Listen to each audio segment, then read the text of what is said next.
Atenção, vai começar agora uma teleaula de processos de fabricação do curso profissionalizante. Este módulo tem um total de 80 aulas. Hoje você vai assistir a teleaula número 9. Bons estudos.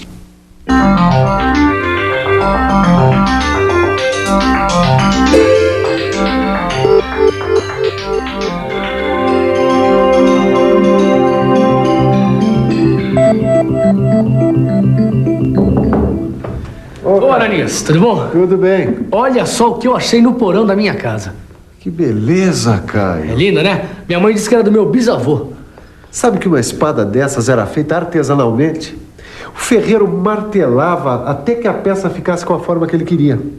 A conformação do material era feita com arte e principalmente com força. Esse processo de conformação mecânica chama-se forjamento. E este é o assunto da nossa teleaula de hoje. Na teleaula de hoje, você vai conhecer o forjamento. Vai ver alguns tipos de forjamento e vai conhecer os seus defeitos mais comuns. Mas o martelo e a bigorna são coisas do passado, né? Claro, eles foram substituídos por máquinas e matrizes que permitem a produção de milhares de peças. E é isso que a gente vai começar a ver agora.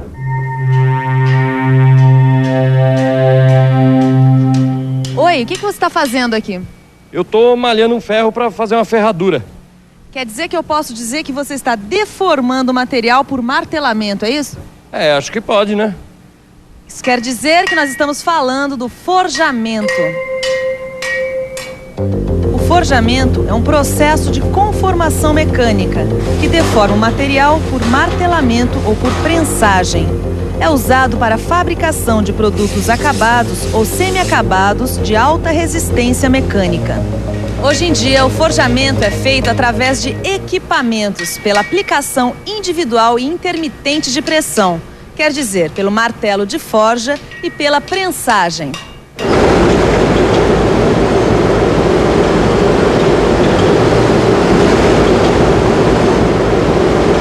Além da laminação, da extrusão e da trefilação, agora eu aprendi outro processo de conformação mecânica, o forjamento. O forjamento pode ser por martelamento ou por prensagem. Agora, para saber qual é um e qual é outro, a gente tem que ficar por dentro.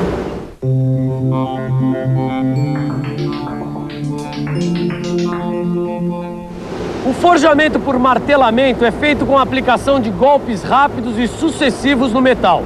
A pressão máxima acontece quando o martelo bate no metal, decrescendo rapidamente de intensidade à medida que a energia do golpe é absorvida na deformação do material. O martelamento produz deformação principalmente nas camadas superficiais da peça. Pontas de eixos, discos de turbinas e virabrequins são alguns produtos forjados fabricados por martelamento. Os martelos de forja aplicam golpes rápidos e sucessivos ao metal, através de uma massa de 200 a 3.000 quilogramas, que cai livremente ou é impulsionada de uma altura que varia entre 1 e 3,5 metros.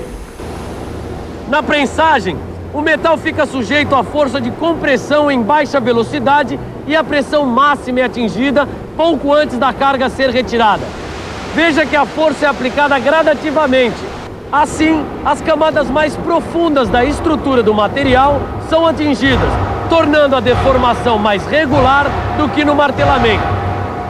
No forjamento por prensagem, as prensas mecânicas de curso limitado são acionadas por eixos excêntricos e podem aplicar cargas entre 100 e 8.000 toneladas. Já as prensas hidráulicas podem ter grande curso e são acionadas por pistões hidráulicos. Sua capacidade de aplicação de carga fica entre 300 toneladas e 50.000 toneladas, mas elas são bem mais caras.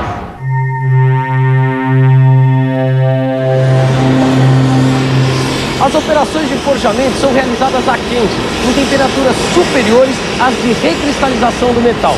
Peças como essas têm que ser aquecidas uniformemente, em temperatura adequada. Para aquecer o material a ser forjado, podemos usar vários tipos de condições. Por exemplo, fornos de câmara, fornos de atmosfera controlada ou por indução. Existem materiais não ferrosos que podem ser forjados a frio. Se essa espada fosse fabricada nos dias de hoje, com certeza seria usada uma matriz. Matriz? Eu acho que para entender o forjamento, você também tem que saber o que é uma matriz. Toda a operação de forjamento precisa de uma matriz que fornece o formato final da peça. Elas são submetidas a altas tensões de compressão, altas solicitações térmicas e choques mecânicos. Por causa dessas complicadas condições de trabalho, as matrizes são feitas de blocos de aços liga forjados e tratadas termicamente. E quando as solicitações são maiores, elas são fabricadas com metal duro. O forjamento é feito em matrizes abertas ou em matrizes fechadas. Aqui a gente vê que no forjamento em matrizes abertas ou forjamento livre, as matrizes têm formatos simples. Primeiro vem o corte do metal em barra, que a gente chama de corte do Blank. Depois de cortado, o metal é aquecido num forno. Aí então é feito o forjamento propriamente dito. No final a peça é resfriada e rebarbada. O forjamento livre é recomendado para a produção de pequeno número de peças, mas que tenham um tamanho grande, como eixos de navios, turbinas, virabrequins e anéis de grande porte. Tá bom, acho que eu entendi, Ananias. Mas dá para ver o forjamento livre em detalhes? Claro que dá. Olha aqui, ó. Aqui nessa ilustração, a gente vê algumas etapas do estiramento de parte de uma barra. Esta é a peça inicial. E esta, a peça final. A operação é iniciada com uma matriz de pequena largura e o estiramento acontece através de golpes sucessivos e avanços da barra. A barra é girada a 90 graus e o processo repetido. Para conseguir este acabamento, as matrizes são trocadas por outras, de maior largura. Agora a gente vai conhecer o forjamento em matrizes fechadas. Você sabe o que acontece no forjamento em matrizes fechadas? Matrizes fechadas? Acho que não, viu? Vamos pensar um pouco? Vamos pensar um pouco. Deixa eu ver. No forjamento em matrizes fechadas, o metal ganha o formato da cavidade esculpida na matriz. E por isso, existe uma forte restrição ao escoamento do material para as laterais. A matriz tem duas metades. A metade de baixo fica presa à bigorna e nela é colocado o metal aquecido. A outra metade fica presa no martelo ou na parte superior da prensa que cai sobre a metade inferior e faz o material escoar e preencher a cavidade da matriz.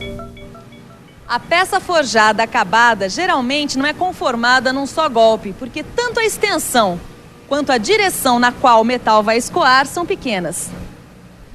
Por isso, para a confecção de uma única peça, são necessárias várias matrizes com cavidades correspondentes aos formatos intermediários que o produto vai adquirindo durante o processo de fabricação.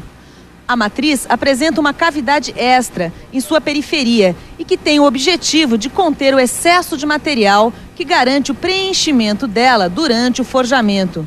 Esse excesso se chama rebarba e tem que ser retirado da peça logo depois, por corte. Já deu para perceber que a rebarba é um dos problemas do forjamento por matriz fechada. Por isso, as matrizes apresentam calhas, que evitam que a rebarba seja muito grande. Muito obrigado, seu Capeleto. Valeu mesmo, viu? O seu Capeleto sabe tudo sobre forjamento. Ele acabou de me explicar quais são as etapas do forjamento em matriz fechada para peças mais simples. Primeiro vem o corte do Blank, que é o corte do metal no tamanho necessário. Depois, o Blank vai para o aquecimento, realizado em fornos. Aí vem o forjamento intermediário, que é realizado quando a conformação numa única etapa é difícil. Agora, a gente vê o forjamento final, feito na matriz com as dimensões finais da peça. E para terminar, vem o tratamento térmico para a remoção das tensões, homogeneização da estrutura, melhoria da usinabilidade e também das propriedades mecânicas. Ananias, estava lendo um pouco mais sobre forjamento? Tá vendo só? É assim que a gente aprende. Na teleaula de hoje, a gente está vendo algumas coisas básicas sobre o processo de forjamento. Mas se você pesquisar, você vai descobrir coisas incríveis sobre o forjamento. Desculpa, Kai. O que é que você estava falando? Não, tudo bem. Eu estava lendo um pouco mais sobre forjamento e vi essa representação de rebarba que tinha que ser retirada com uma operação de corte. Aí eu pensei, será que o forjamento é como a laminação, a trefilação e a extrusão, é que apresentam esses defeitos típicos? Boa pergunta, Caio. Vamos agora dar uma olhada rápida nos defeitos dos produtos forjados. Falta de redução, que é a penetração incompleta do metal na cavidade da ferramenta. Isso que altera o formato da peça é resultado de golpes rápidos e leves do martelo. Trincas superficiais são causadas por trabalho excessivo na periferia da peça, em temperatura baixa ou por alguma fragilidade a quente. Trincas nas rebarbas ocorrem por causa de impurezas no metal ou porque as rebarbas são pequenas. Elas começam nas rebarbas e podem penetrar na peça durante a operação de rebarbação. Trincas internas, que como o nome mesmo diz, começam no interior da peça como consequência de tensões originadas por grandes deformações. Outros defeitos, como gota fria e incrustações de óxidos, podem ocorrer nesse tipo de processo. Bom, agora